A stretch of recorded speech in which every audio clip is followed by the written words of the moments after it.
حسد کی سزا یہ ہے کہ پچھلی نیکیاں جلا کر خاک کر دی جاتی ہیں. حسد کی سزا یہ ہے پچھلی نیکیاں جلا کر خاک کر دی جاتی ہیں. حسد کی سزا ہے پچھلی نیکیاں جلا کر خاک کر دی جاتی ہیں. مزید نیکیوں کی آمد کا راستہ بند کر دیا جاتا ہے. میری بات دھیان سے سننا. خیر کی آمد کا راستہ بند کر دیا جاتا ہے، پچھلی نیکیاں راکھ کر دی جاتی ہیں. یہ میں دونوں باتیں حدیث کی روشنی میں عرض کر رہا. اس کو غور کرنا پڑے گا. صحیح روایت میں ہے کہ حسد نیکیوں کو ایسا کھا جاتا ہے جیسے آگ لکڑیوں کو کھا جاتی ہے. پچھلی نیکیوں کا تو حال یہ ہے. اگلی نیکیوں کے آمد سے کیوں محروم؟ اس لیے کہ یاد رکھنا ہماری بات، ہمیشہ یاد رکھنا، جو اللہ نے جن خیروں کے دینے کا وعدہ، اللہ نے جن خیروں کے حاصل کرنے کا ضابطہ اجتماعیت کے ساتھ جوڑا ہے، وہ انفرادیت کے ساتھ حاصل نہیں کی جا سکتی. اللہ نے جن خیروں کے دینے کا ضابطہ اور جن خیروں کے دینے کا وعدہ اجتماعیت کے ساتھ رکھا ہے، وہ انفرادی زندگی میں حاصل نہیں کی جا سکتی. یہ ہے آئندہ کی آمد کے خیر کا راستہ بند ہو جاتا ہے حسد سے. آخر اتنا سخت عذاب کیوں ہے حسد پر؟ حسد کی حقیقت نہیں معلوم کہ حسد کی کیا حقیقت ہے. حسد کسے کہتے ہیں؟ حسد کا سب سے آسان ترجمہ اور حسد کا اصل مفہوم اللہ رب العزت کی تقسیم سے اختلاف کرنا ہے.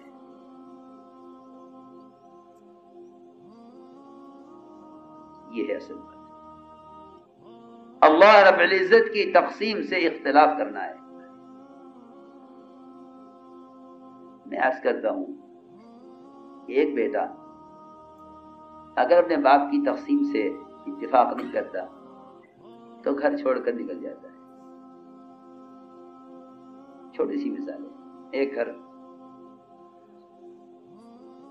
بیٹے کو باپ کی تقسیم سے اتفاق نہیں ہے. ایک باپ کی غلط تقسیم سے اگر بیٹا اختلاف کرتا ہے تو وہ باغی ہو جاتا ہے. آپ اندازہ کریں، اگر کوئی اللہ کی تقسیم سے اختلاف کرے تو کہاں جائے گا؟ اصل بات یہ ہے، حسد کرنا اللہ کی تقسیم سے براہ راست اختلاف کرنا ہے. حسد کا ترجمہ یہ ہے، اے اللہ تو نے فلاں کوئی چیز کیوں دی ہے؟ اس لیے کہ حاسد نعمت کے زائل کرنے کا متمنی ہوتا ہے، اس لیے خیر سے محروم کر دیا جاتا ہے. اس لیے خیر سے محروم کر دیا جاتا ہے کیونکہ وہ نعمت کے زائل کرنے کی تمنا رکھتا ہے. اور عجیب بات ہے، حدیث میں فرمایا ہے کہ لا حسد الا فی اثنتین. حسد کی اگر گنجائش ہوتی کہیں تو دو چیزیں واقعی قابل حسد قابل رکش تھی، ایک مال، دوسرے علم. اور آپ دیکھیں گے اس وقت آپ دیکھیں گے پوری دنیا میں صرف یہی دو وجہ ملیں گی حسد کی. دنیا داروں میں حسد مال کی وجہ سے ہے، دینداروں میں حسد علم کی وجہ سے ہے. پوری دنیا میں پھر کر دیکھ لیجئے، دنیا داروں میں حسد ملے گا دنیا کی وجہ سے، دین والوں میں حسد ملے گا علم کی وجہ سے. اس لیے صحابہ کرام کی ایک بڑی صفت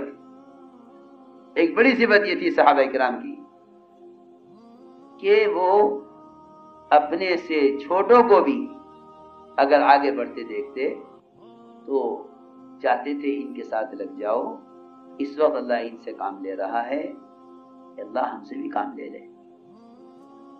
یہ آپ کو صحابہ کی زندگی میں چیز عام طور پر ملے گی. سینئر کون، جونیئر کون، آپ اگر غور کریں گے صحابہ کی سیرت پر آپ کو چیز نہیں ملے گی. نہیں ملے گی، یہ چیز نہیں ملے گی۔ ایک ایسے سب ایسے اجتماعی کام میں مشغول ہیں کہ وہاں تقسیم کاری نہیں ہے، کس کے کرنے کا کیا کام ہے، کسی کرنے کا کیا کام ہے، کون کس درجے کا ہے، کون کس درجے کا ہے۔ آپ دیکھیں صحابہ کی زندگی میں اور صحابہ کی سیرت میں خود حضور اکرم صلی اللہ علیہ وسلم ایسے شامل ہے صحابہ کے ساتھ کہ تقسیم کار نہیں ملے گی۔ تقسیم کار کا مطلب یہ ہے آپ کے کرنے کا یہ کام ہے، آپ کے کرنے کا یہ کام ہے۔ ابو بکر و عمر رضی اللہ عنہما اپنے اپنے دور خلافت میں ایک ایسی اپاہج بڑھیا کا پاخانہ صاف کر کے اور کپڑے دھو کر آتے تھے کہ طلحہ رضی اللہ تعالیٰ عنہ اس ٹوہ میں لگے کہ یہ رات کو عمر اجنبی گھر میں کیوں جاتے ہیں؟ پتہ چلا نہیں، آج سے نہیں، سالہ سال سے آ رہے ہیں۔ ان سے پہلے ابو بکر رضی اللہ تعالیٰ عنہ، یہ بات نہیں تھی کس کے کرنے کا کیا کام ہے۔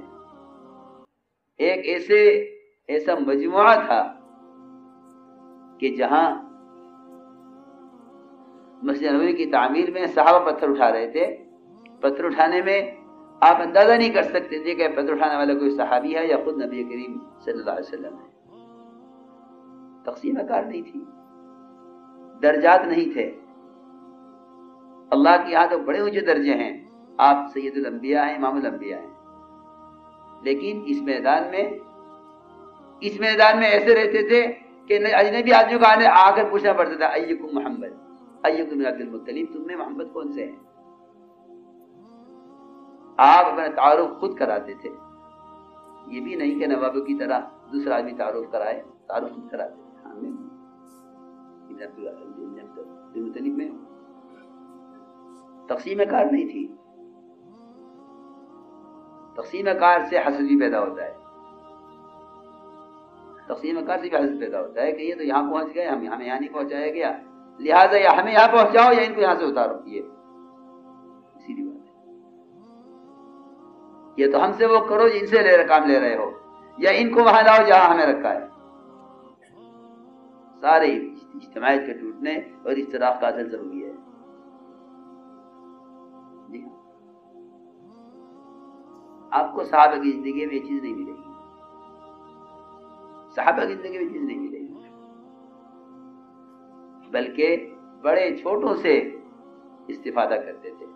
ابو بکر عمر رضی اللہ عنہما اس امت کا سب سے بہترین، بلکہ ابو بکر صدیق رضی اللہ تعالیٰ عنہ کی صحبت تو ایسی صحبت ہے کہ اس کا انکار کفر ہے، اس کا انکار کفر ہے، قرآن کی آیت کا انکار ہے، ابو بکر صدیق کی صحبت کا انکار کرنا۔ باقی صحابہ کی صحبت کا انکار کر دیا تو فاسق تو ہے ہی، لیکن ابو بکر صدیق رضی اللہ عنہ کا وہ مقام ہے کہ اگر ان کی صحبت کا انکار کر رہا ہے تو قرآن کا انکار کر رہا ہے، سیدھی بات ہے۔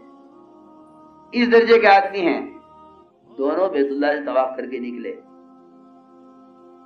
باہر نکلے تو دیکھا کہ ایک نوجوان اپنی پیٹھ پر اپنی ماں کو لے کر طواف کے لیے جا رہا ہے۔ دونوں نے کہا ایک دوسرے سے چلو اس کے پیچھے پیچھے، اس ماں کو طواف کرانے پر جو اللہ کی رحمت خاصہ متوجہ ہوگی اس کی طرف، اس سے ہمیں کوئی فائدہ ہو جائے گا۔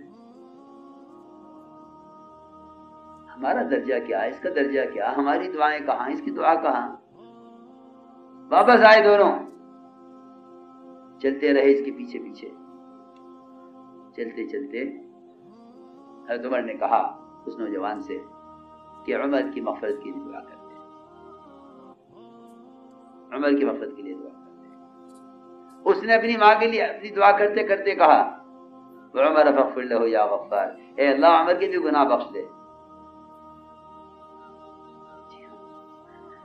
یہ میں نے ایک مثال دی ہے کہ چھوٹوں سے خیر لینے کے متلاشی، چھوٹوں سے خیر لینے کی تلاش میں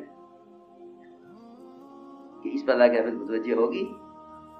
اسی طرح جو تقاضے دیے جاتے تھے آپ کی طرف سے، ان تقاضوں پر صحابہ اپنے آپ کو پیش کرتے تھے۔ آپ نے یمنی تلوار نکالی، فرمایا اس تلوار کو کون لے گا؟ ظاہر بات ہے کہ جب کوئی تقاضا پیش کیا جاتا ہے تو اس تقاضے کے اہل پرانی ہوا کرتے ہیں، اس تقاضے کو پورا کرنے کا اہل پورا نہیں ہوا کرتے ہیں.